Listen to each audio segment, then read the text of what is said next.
बिस्मिल्लाहिर्रहमानिर्रहीम अस्सलाम वालेकुम वरहमतुल्लाहि वबरकातुहू। उम्मीद करती हूँ आप सब खैरियत से होंगे और ईमान की बेहतरीन आदत में होंगे। आप देख रहे हैं मेरा YouTube channel science teaching zone और आज इस वीडियो लेक्चर में हम डिस्कस करने वाले हैं फर्स्ट ईयर फिज़िक्स की न्यू बुक के according chapter number 2 force and motion के लास्ट टॉपिक रॉकेट प्रोपल्शन को। वो रॉकेट प्रोपल्शन की अगर हम सबसे पहले वर्किंग प्रिंसिपल की बात करें तो जो रॉकेट की मोशन होती है ये बेस कर रही होती है law of conservation of momentum पे और न्यूटन के थर्ड लॉ ऑफ मोशन पे।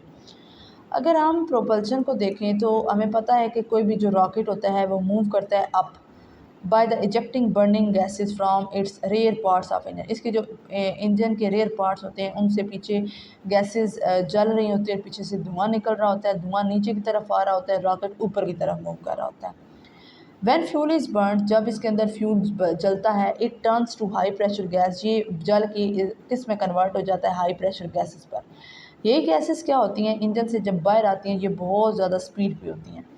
The rocket gains a momentum equal to the momentum of expelled gases, जितना तेज़ी से गैसेस बाहर निकल रही होती हैं रॉकेट इतना ही मोमेंटम गेन करता है, लेकिन अपोजिट डायरेक्शन में। मतलब गैसेस नीचे की तरफ रिलीज़ हो रही होती है, रॉकेट ऊपर की तरफ मूव कर रहा होता है।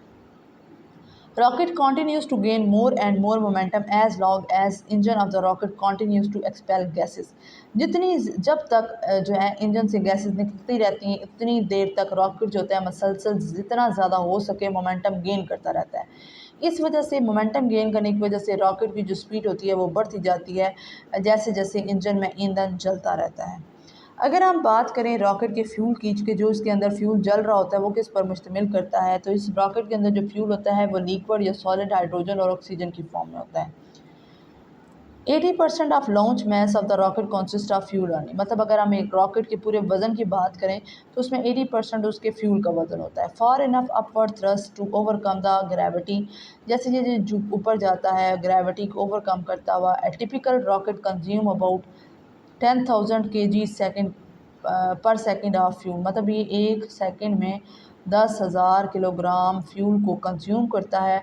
और जो रॉकेट होता है वो जो गैसेस को उसके अंदर जल रही होती हैं तो उसकी वो निकाल रहा होता है तो उसकी स्पीड जो होती है वो 4,000 मीटर पर सेकेंड होती है।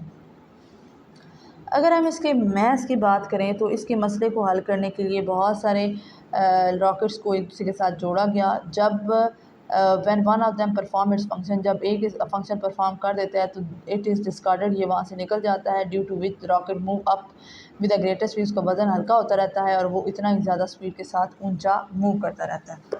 अगर हम रॉकेट की एक्सेलरेशन की बात करें तो क्या होता है कि mess of gases ejected in time, जैसे जैसे उसका टाइम गुजरने के साथ साथ गैसेस रॉकेट से एक्सपेल हो रही होती हैं तो इसका जो मैस होता है वो एम प्राइम हो जाता है। इसकी वेलोसिटी जो होती है वो वी हो जाती है। इसका इनिशियल मोमेंटम ज़ीरो होता है जबकि final momentum M prime V होता है।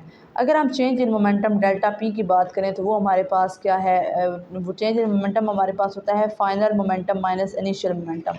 तो फाइनल मोमेंटम हमारे पास एम प्राइम वी है और माइनस ज़ीरो करेंगे तो ये हमारे पास क्या आ जाएगा, M prime V vector.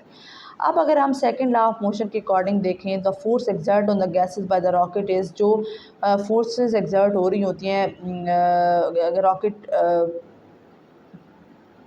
Gases पर रॉकेट से, वो हमारे पास होती हैं F force is equal to delta P change in momentum divided by time.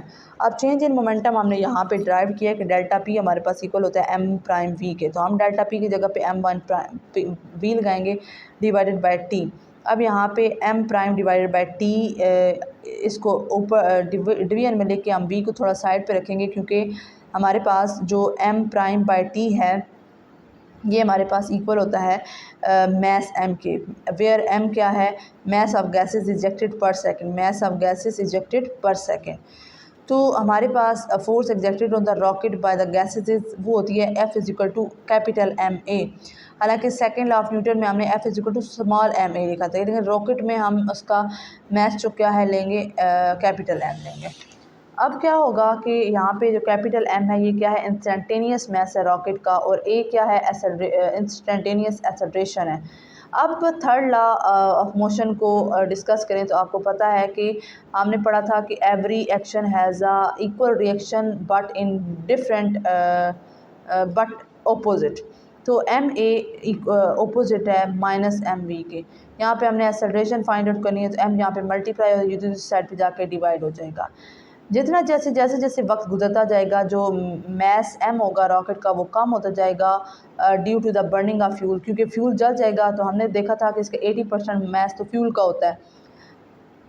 Fuel जल के क्या हो जाएगा, उसकी गैसेस उससे एक्सपेल्ड आउट होती रहेंगी, इसलिए इसकी एक्सेलरेशन जितना वज़न कम होता जाएगा इतनी उसकी एक्सेलरेशन तेज़ होती जाएगी। और नेगेटिव साइन हमारे पास यहाँ पे रिप्रेजेंट कर रहा है कि वेलोसिटी और एक्सेलरेशन दोनों क्या है, अपोजिट डायरेक्शन में है। ये था हमारा आज का टॉपिक, जो कि इस चैप्टर का हमारा लास्ट टॉपिक था, रॉकेट प्रोपल्शन। उम्मीद करती हूँ ये बेसिक कॉन्सेप्ट्स आपके क्लियर हो चुके होंगे।